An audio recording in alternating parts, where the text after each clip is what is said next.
शास्त्रों के अनुसार कुछ महिलाओं को तुलसी की पूजा नहीं करनी चाहिए। शास्त्रों में कुछ ऐसी महिलाएं बताई गई हैं जिन्हें तुलसी के आसपास भी नहीं भटकना चाहिए, वरना भयंकर पाप लगता है। तो आइए जानते हैं कि तुलसी की पूजा किन महिलाओं को नहीं करनी चाहिए।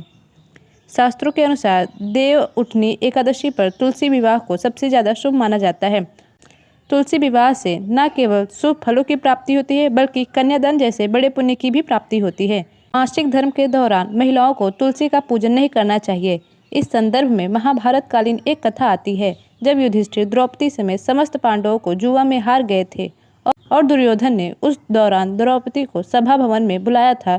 तो उस समय द्रौपदी रजस्वला स्थिति यानी मासिक धर्म के दौरान एक लिपटी में लिपटी अन्य स्त्रियों से अलग रह रही थी।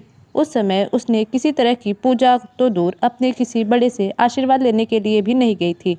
प्राचीन काल में ऐसी स्थिति में महिलाओं को ऐसी स्थिति में सबसे अलग रहना पड़ता था। इसीलिए मासिक धर्म के दौरान महिलाओं को तुलसी पूजा नहीं करनी चाहिए। ऐसी स्थिति में पूजा करने से महिलाओं को पाप लगता है। सुहागिन महिलाओं के लिए तुलसी पूजा बहुत ही महत्वपूर्ण मानी जाती है। तुलसी विवाह को भी पूर्ण रूप से करने से वैवाहिक जीवन सफल हो जाता है और ऐसा करने वालों को 7 जन्मों तक का साथ मिल जाता है। लेकिन अगर आप हिंदू धर्म के अनुसार विवाह के दौरान 7 फेरे नहीं लिए हैं, तो ऐसी महिलाओं को भी तुलसी के आसपास गलती से भी नहीं नजर आना चाहिए। ऐसी महिलाओं को तुलसी पूजा नहीं करनी चाहिए। बगैर 7 फेरे लेने वाली महिलाएं तुलसी से दूर ही रहना चाहिए। अगर आपने कोर्ट मैरिज भी शादी की है तो भी आप तुलसी पूजा करने की अधिकारी नहीं हैं। ऐसी महिलाएं पहले अपने पति के साथ 7 फेरे लें और उसके बाद तुलसी की पूजा करें। अगर आप ऐसा नहीं करती हैं तो आप पाप की भागीदारी बन सकती हैं और माता तुलसी आपसे नाराज हो सकती हैं। भले ही कुंवारी कन्या तुलसी पूजन कर ले, लेकिन बिना 7 फेरे लिए विवाह रचाने वाली महिलाएं बिल्कुल भी तुलसी की पूजा नहीं कर सकती हैं।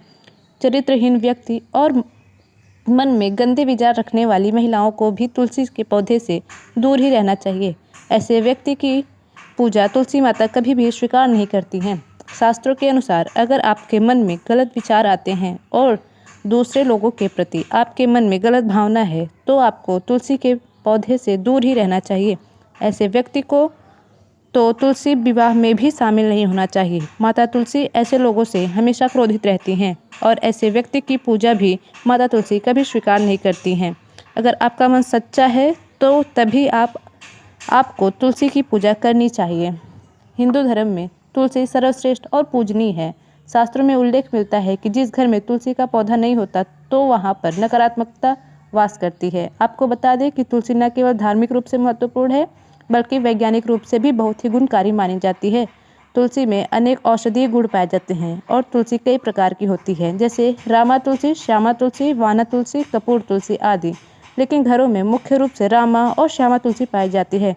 अन्य तुलसियों को घर में रखना शास्त्रों के अनुसार उचित नहीं माना जाता है।